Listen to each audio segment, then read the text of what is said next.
ಕೃಷ್ಣಾಯ ವಾಸುದೇವಾಯ ಹರೆಯೇ ಪರಮಾತ್ಮನೆ ಪ್ರಣತಃ ಕ್ಲೇಶನಾಶಾಯ ಗೋವಿಂದಾಯ ನಮೋ ನಮಃ. ಎಲ್ರಿಗೂ ನಮಸ್ಕಾರ. ನಾನು ನಿಮ್ಮೊಳಗೊಬ್ಬ ಗಜ107 ನನ್ನ ಮೊಟ್ಟ ಮೊದಲನೇ ಯೂಟ್ಯೂಬ್ ವಿಡಿಯೋಗೆ ತಮ್ಮೆಲ್ರಿಗೂ ಸ್ವಾಗತ. ಸ್ನೇಹಿತರೆ, ಕೆಲವು ದಿನಗಳ ಹಿಂದೆ ನಾನು ನಿಮ್ಗೆಲ್ಲ ಹೇಳಿದ್ದೆ ಯೂಟ್ಯೂಬ್ ವಿಡಿಯೋ ಮಾಡಬೇಕು ಅಂತಂದು. ನನಗೆ ಗೊತ್ತಾಗ್ಲಿಲ್ಲ ಯಾವ ಥರದ ವಿಡಿಯೋ ಮಾಡಬೇಕು ಅಂತಂದು. ನನಗೆ ಆಸಕ್ತಿ ಇರೋದು ಯಾವುದು ಅಂದರೆ ಹೋರಿ ಹಬ್ಬ. ಅದಕ್ಕೋಸ್ಕರ ನನ್ನ ಮೊಟ್ಟ ಮೊದಲನೇ ವಿಡಿಯೋನ ಹೋರಿ ಹಬ್ಬದ ಬಗ್ಗೆನೇ ಮಾಡ್ತಾ ಇದ್ದೀನಿ. ನನ್ನ ಫೇವ್ರೇಟ್ ಹೋರಿ NTC ಸರ್ಕಾರ ಹೋರಿಗೆ ಕೆಲವು ದಿನಗಳ ಹಿಂದೆ ಕೊಮ್ಮು ನೋವಾಗಿತ್ತು. ಅದು ಯಾಕಾಯ್ತು ಏನಾಯ್ತು ಅಂತಂದು ತಿಳಿಸ್ಕೊಳ್ಳೋ ಪ್ರಯತ್ನ ಈ ವಿಡಿಯೋದ ಮೂಲಕ ಮಾಡ್ತೀನಿ. ಮುಂದೆ ಯಾವ ಥರದ ವಿಡಿಯೋ ಬೇಕು ಅಂತಂದು ನೀವು ತಿಳಿಸಿದ್ರೆ ನಾನು ಖಂಡಿತ ಮಾಡೋಕ್ಕೆ ಪ್ರಯತ್ನ ಪಡ್ತೀನಿ. ಯಾವ ಥರದಾದ್ರೂ ಓಕೆ, ನೀವು ಹೇಳಿದ್ರೆ ಆ ಥರ ಮಾಡ್ತೀನಿ. ಸದ್ಯಕ್ಕೆ ಈಗ NTC ಸರ್ಕಾರ ಹೋರಿ ಬಗ್ಗೆ ತಿಳ್ಕೊಳ್ಳೋಣ.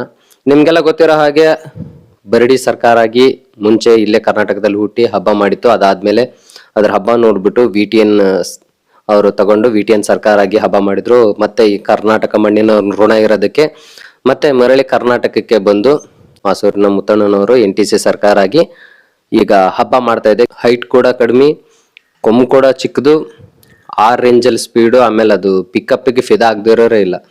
ಆ ರೇಂಜಲ್ಲೇ ಹಬ್ಬ ಮಾಡ್ತಾ ಇದೆ ಕೆಲವು ವರ್ಷಗಳಿಂದ. ಅದರದ್ದೇ ಆದಂತ ಅಭಿಮಾನಿಗಳನ್ನ ಅದು ಗಳಿಸಿದೆ, ಸಂಪಾದನೆ ಮಾಡಿದೆ. ಈಗ ಕರ್ನಾಟಕದಲ್ಲಿ ಹೆಂಗೆ ಅಭಿಮಾನಿಗಳಿದಾರೋ ತಮಿಳ್ನಾಡಲ್ಲೂ ಹಾಗೆ ಇದ್ದಾರೆ, ಆಂಧ್ರ ಪ್ರದೇಶದಲ್ಲೂ ಇದ್ದಾರೆ. ಅದು ಗಾಢ ಹೋರಿ ಅಲ್ಲ, ಆದ್ರೂ ಕೂಡ ಮಹಾರಾಷ್ಟ್ರದಲ್ಲೂ ಕೂಡ ಕೇಳಿದ್ರು NTC ಸರ್ಕಾರ ಬಗ್ಗೆ ಹೇಳ್ತಾರೆ. ಅಷ್ಟೊಂದು ಹವಾ ಮಾಡಿರುವಂತ ಹೋರಿ ಅದು. ಆದ್ರೆ ಈ ಕೆಲವು ದಿನಗಳ ಹಿಂದೆ ಅದ್ರದ್ದು ಕೊಮ್ಮು ನೋವು ಆಗಿ ಒಂಚೂರು ಪೆಟ್ ಮಾಡ್ಕೊಂಡಿತ್ತು. ಅದು ಯಾಕೆ ಅಂತ ತಿಳಿಸ್ಕೊಡ್ತೀನಿ. ಅದು ಫೆಬ್ರವರಿ 3ನೇ ತಾರೀಕು ಇಲ್ಲಿಂದ ಕರ್ನಾಟಕದಿಂದ ತಮಿಳ್ನಾಡಿಗೆ ಹೋಗುತ್ತೆ ದಾಸಂಪುರ ಹಬ್ಬಕ್ಕೆ. ಅದರದೇ ಆದಂತ ಒಂದು ಚಾಪು ಮೂಡಿಸಿತ್ತು ಅಲ್ಲಿ. ದಾಸಂಪುರ ಹಬ್ಬ ಅಂದ್ರೆ ಅದು ಸರ್ಕಾರದೇ ಹಬ್ಬ, ಆ ರೇಂಜಲ್ಲಿ ಹಬ್ಬ ಮಾಡಿತ್ತು ಅದು ಅಲ್ಲಿ. ಅದಕ್ಕೋಸ್ಕರ ಅಲ್ಲಿ ಅಭಿಮಾನಿಗಳು ಕೇಳಿದ್ದಕ್ಕೆ ಮತ್ತೆ VTN ಸರ್ಕಾರ ಆಗಿ ಅದು ಏಪ್ರಿಲ್ 6ನೇ ತಾರೀಕು ಹಬ್ಬ ಮಾಡುತ್ತೆ. ಒಂದ್ಸರಿ ತಮಿಳ್ನಾಡು ಚಟ್ಟು ಹೊತ್ಕೊಂಡು ಹಬ್ಬ ಮಾಡುತ್ತೆ, ಇನ್ನೊಂದ್ಸರಿ PP ಹೊತ್ಕೊಂಡು ಹಬ್ಬ ಮಾಡುತ್ತೆ. ಆಮೇಲೆ ಬೆಂಕನಕೋಟೆ ಅಂತ ಒಂದು ಇರೋ ಅಲ್ಲೇ ಪಕ್ಕದಲ್ಲೇ ತಮಿಳ್ನಾಡಿನಲ್ಲಿ ಅದು, ಅಲ್ಲಿ ಏಪ್ರಿಲ್ 13ಕ್ಕೆ ಹಬ್ಬ ಮಾಡುತ್ತೆ. ಅಲ್ಲೂ ಕೂಡ ತುಂಬಾ ಅಂದ್ರೆ ತುಂಬಾ ಚೆನ್ನಾಗಿ ಹಬ್ಬ ಮಾಡುತ್ತೆ. ಎಲ್ಲರಿಗೂ ಮನ್ಸು ಕೂಡ ಖುಷಿ ಕೊಡುತ್ತೆ ಅದು.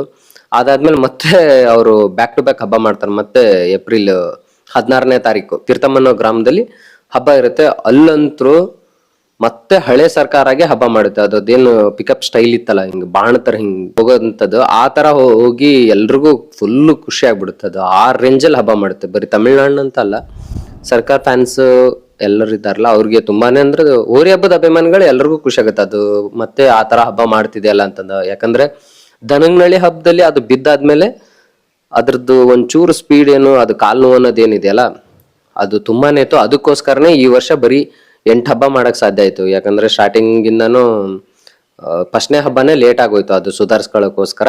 ಅಂದ್ರೆ ಮುಂಚಿನ ಹಬ್ಬನೇ ಬೇರೆ, ಈಗ ಹಬ್ಬನೇ ಬೇರೆ. ಅದು ಕಾಂಪಿಟೇಷನ್ ಇರೋದಕ್ಕೆ ಒಂಚೂರು ಚಾಲೆಂಜ್ ಜಾಸ್ತಿ ಇರೋದಕ್ಕೆ ಸುಧಾರಿಸ್ಕೊಂಡು ಟೈಮ್ ತಗೊಂಡು ಹಬ್ಬ ಮಾಡ್ಬೇಕು ಅಂತ ಅಂದು ಅವ್ರ ತಿಳುವಳಿಕೆಯಿಂದ ಆ ತರ ಹಬ್ಬ ಮಾಡ್ತಾ ಇದ್ದಾರೆ. ಅಲ್ಲಿ ಏನು ತಮಿಳ್ನಾಡಲ್ಲಿ ತೀರ್ಥಮ್ಮಲ್ಲಿ 16ನೇ ತಾರೀಕಿಗೆ ಹಬ್ಬ ಆಯ್ತು. ಅದಾದ್ಮೇಲೆ ಒಂದು ಎಲ್ರಿಗೂ ಬೇಜಾರಾಗುವಂತ ಸಂಗತಿ ಏನಂದ್ರೆ VTN ಮುನ್ರಾಜ್ ಅಣ್ಣವರು ದೈವಾಧೀನರಾಗ್ತಾರೆ. ಅಲ್ಲಿಂದ ಆದ್ಮೇಲೆ ಮತ್ತೆ ಕರ್ನಾಟಕದಲ್ಲಿ ಕೊನೆ ಹಬ್ಬ ಮಾಡ್ಬೇಕು ಅಂತ ಅಂದು ಶಿಕಾರಿಪುರ ಹಬ್ಬ ಇರುತ್ತೆ. ಅಲ್ಲಿ ಏಪ್ರಿಲ್ 24ನೇ ತಾರೀಕಿಗೆ ಇರೋದಕ್ಕೆ ಮತ್ತೆ ಟೈಮ್ ಇರಲ್ಲ ಅಂತಂದು ವಾಪಸ್ ಕರ್ಕೊಂಡ್ ಬರ್ತಾ ಇರ್ತಾರೆ.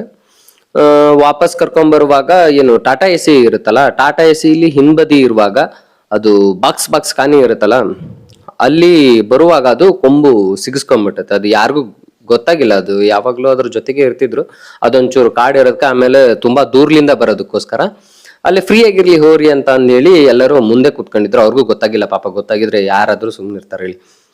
ಅದು ಕೊಂಬನ್ನ ಸಿಗಿಸ್ಕೊಂಡು ಏನು ಗಾಯ ಮಾಡ್ಕೊಂಡ್ಬಿಡ್ತು. ಅದು ಸ್ವಲ್ಪ ಲೂಸ್ ಆಗಿತ್ತು ಅಷ್ಟೇ, ಏನು ಗಾಯಪಾಯ ಅಲ್ಲ, ಕೊಂಬು ಅಳ್ಗಾಡ್ತಾ ಇತ್ತು. ಅದಕ್ಕೋಸ್ಕರ ಮತ್ತೆ ಇಲ್ಲಿ ಬಂದಾದ್ಮೇಲೆ ಗೊತ್ತಾಗಿ ಡಾಕ್ಟರ್ ಕರೆಸಿ ಟ್ರೀಟ್ಮೆಂಟ್ ಕೊಡಿಸಿ, ನಿಮ್ಗೆ ಗೊತ್ತಲ್ಲ NTC ಸಾಮ್ರಾಜ್ಯದ ಸಾರಥಿ ಗಣೇಶಣ್ಣವರು ಯಾವ ತರ ಹೋರಿನ ಪ್ರೀತಿ ಮಾಡ್ತಾರೆ ಅಂತ. ಅವ್ರಿಗಿಂತ ಜಾಸ್ತಿ ಹೋರಿಗಳನ್ನ ಇಷ್ಟಪಡ್ತಾರೆ. ಗಣೇಶಣ್ಣ ಅವರು ಮತ್ತೆ ಡಾಕ್ಟರ್ ಕರೆಸಿ ಆರೈಕೆ ಮಾಡಿ ಕೊಂಬನ್ನ ಇವಾಗ ಕಟ್ಸಿ ಎಲ್ಲ ರೆಡಿ ಮಾಡಿದ್ದಾರೆ. ಸದ್ಯಕ್ಕಂತರೂ ಯಾವ ತರದ ಹಬ್ಬ ಇಲ್ಲ. ಹೆಂಗೂ ಹಬ್ಬಕ್ಕೆ ಹಾಕುವಂತ ಅವಶ್ಯಕತೆನೂ ಇಲ್ಲಲ್ಲ, ಅದಕ್ಕೋಸ್ಕರ ಆರಾಮಾಗಿ ರೆಸ್ಟ್ ಮಾಡ್ತಾ ಇದೆ. ಅಭಿಮಾನಿಗಳು ಯಾವುದೇ ರೀತಿಯಿಂದ ಭಯ ಪಡೋಂತ ಅವಶ್ಯಕತೆ ಇಲ್ಲ. ಕೊಂಬಿಗೆ ಏನೂ ಆಗಿಲ್ಲ. ಮತ್ತೆ ನಿಮ್ಮೆಲ್ಲರ ಖುಷಿಗೋಸ್ಕರ ಅವನು ಆದಷ್ಟು ಬೇಗ ರೆಡಿ ಆಗ್ಬಿಟ್ಟು ಮುಂದಿನ ವರ್ಷ ಹಬ್ಬಕ್ಕೆ ಬರ್ತಾನೆ, ಯಾರು ತಲೆ ಕೆಡಿಸ್ಕೊಳಕ್ ಹೋಗ್ಬೇಡಿ. ಕೆಲವೊಬ್ರು ಹಾಕ್ತಿದ್ದಾರೆ, ಒಳ್ಳೇದೇ ಅದು. ಅಂದ್ರೆ ಎಲ್ಲರಿಗೂ ಭಯ ಹುಟ್ಸುತ್ತೆ ಅದು. ಆ ತರದ್ ವಿಡಿಯೋ ಹಾಕೋದೇನ್ ತಪ್ಪಂತಲ್ಲ, ಭಯ ಹುಟ್ಟುತ್ತೆ ಸುಮ್ನೆ ಏನಾಯ್ತಪ್ಪ ಊರಿಗೆ ಅಂತ ಅಂದು. ಗಣೇಶನವ್ರ ಜೊತೆ ಮಾತಾಡಿದೆ ನಾನು, ಕೇಳಿ ಅವ್ರು ಏನ್ ಹೇಳಿದಾರೆ ಅಂತಂದು ನಿಮ್ಗೂ ಗೊತ್ತಾಗುತ್ತೆ. ಹಲೋ ಗಣೇಶಣ್ಣ. ಹೋರಬಜಿ. ಹಾ, ಅದು ಹೋರಿಗೆ ಕೊಂಬೇನಾಗಿತ್ತು ಅಂತಣ್ಣ, ಏನಾಗಿತ್ತಣ್ಣ ಅದು? ಮೊನ್ನೆ ತಮಿಳ್ನಾಡಿಂದ ಬರೋ ಹೊತ್ನಾಗ ಅದು ತಿರ್ಗಾ ಹೊತ್ನಾಗ ಹಿಂಗ ಹಿಂದ್ಗಡಿಗೆ ಹಂಗ ಇರ್ತಾವ ನೋಡು, ಹ್ಞೂ ಅದಕ್ಕೆ ಸಿಕ್ಸ್ಕಿಂದ ಸ್ವಲ್ಪ ಹಿಂಗ ಮೀಟ್ ಐತೆ, ಕೊಂಬು ಸ್ವಲ್ಪ ಲೈಟ್ ಆಗಿ ಕುಂತಿತ್ತು. ಹಾಂ ಅದನ್ನ ಮೊನ್ನೆ ನಮ್ಮ ಇಲ್ಲಿ ನವೀನ ಅಂತ ಸೀಮೆನ ಕೊಂಬ್ ಕಡ್ದಾನ, ಗಂಗೊಪ್ತಾನ, ಅವ್ನು ಕರ್ಕೊಂಬಂದು ತೋರಿಸಿದೆ. ಏನು ಪ್ರಾಬ್ಲಮ್ ಇಲ್ಲಣ್ಣ, ಮುಂದೆ ಪ್ರಾಬ್ಲಮ್ ಆಗ್ಬಾರ್ದು ಅನ್ನೋದಕ್ಕೆ ಕಟ್ಸೀನಿ. ಸ್ವಲ್ಪ ಆರಾಮಾಗೈತಿ, ಏನು ತೊಂದಿಲ್ಲ. ಆರಾಮೈತಣ್ಣ ಒಟ್ಟ ಎಲ್ಲ? ಹೋರಿ ಆರಾಮೈತೆ ಅಪ್ಪಾಜಿ, ಆದ್ರೆ ಅಭಿಮಾನಿಗಳ ಆಶೀರ್ವಾದದಿಂದ ಅದು ಯಾವಾಗೂ ಏನು ಪಡ್ಕನಿಲ್ಲ, ಆರಾಮ ಇರ್ತೈತಿ. ಹಾಂ ಇಪ್ಪಡ್ ಮುಂದೆ ಬರೋ ಹಬ್ಬಕ್ಕೆ ಅಭಿಮಾನಿಗೋಸ್ಕರ ಮತ್ತೆ ಫುಲ್ ರೆಡಿ ಹಾಕಣ, ರೆಸ್ಟ್ ತಗೊಂಡು. ಎಲ್ಲ ವಾಟ್ಸಪ್ನಾಗ ಎಲ್ಲ ಹಾಕ್ತಾ ಇದ್ರಲ್ಲ ಕೊಂಬಿಂದು, ಎಲ್ಲ ಬೇರೆ ಕಡೆ ಹುಡ್ರು ಎಲ್ಲ ಕೇಳ್ತಾ ಇದ್ರ, ಅದಕ್ಕೆ ನಿನ್ ಕಡೆಯಿಂದ ನಾನು.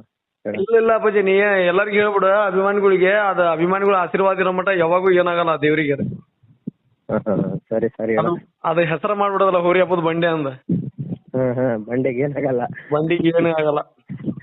ಸರಿ ಸರಿ ಬಂಡಿಗೆ ಗುದ್ದಿದ್ರೆ ನಮ್ಗನ್ನು ಹೋಗೋದ್ ಹೊರತು ಬಂಡಿಗೆ ಏನಾಗಲ್ಲ. Okay sir, okay boss. Okay boss, okay. ಯಾರಿಗೇ ಆದ್ರೂ, ಯಾವುದೇ ಬಸವಣ್ಣ ಆದ್ರೂ, ಬರೀ NTC ಸರ್ಕಾರ ಅಂತ ಅಲ್ಲ, ಯಾವುದೇ ಹೋರಿ ಆಗ್ಲಿ, ಯಾವುದೇ ಹೋರಿ ಫ್ಯಾನ್ಸ್ ಆಗಿರ್ಲಿ, ಅವ್ರು ಯಾವತ್ತು ಬಸವಣ್ಣಗೆ ನೋವಾದ್ರೆ ಯಾರೂ ಸಹಿಸಲ್ಲ ಅದನ್ನ. ಆದಷ್ಟು ಬೇಗ NTC ಸರ್ಕಾರ ಹೋರಿ ಗುಣಮುಖ ಆಗಿ ಮತ್ತೆ ಅದರ ಹಳೆ ಹಬ್ಬನ ಅಷ್ಟೇ ಅದ್ದೂರಿಯಾಗಿ ಮಾಡ್ಲಿ ಅಂತ ಅಂದು ದೇವರಲ್ಲಿ ಬೇಡ್ಕೊಂತೀನಿ. ಇದಾಗಿತ್ತು ನನ್ನ ಮೊಟ್ಟ ಮೊದಲ ವಿಡಿಯೋ.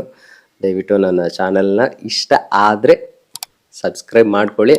ಅದಾದ್ಮೇಲೆ ನಾವು ಒಂಥರ ರಕ್ಷಿತ್ ಶೆಟ್ಟಿ ಥರ ನಮ್ಗೆ ಎಡಿಟಿಂಗ್ ಭಾಳ ಟೈಮ್ ಬೇಕು. ಆ ಉ ಆ ಅನ್ನೋದು ಭಾಳ, ಅದು ನನಗೆ ಅಂಟಿರೋ ಕಾಯಿಲೆ, ಸುಧಾರಿಸ್ಕೊತೀನಿ. ಮತ್ತೆ ಸಿಗೋಣ ಆದಷ್ಟು ಬೇಗ. ಧನ್ಯವಾದಗಳು. ಜೈ ಶ್ರೀರಾಮ್.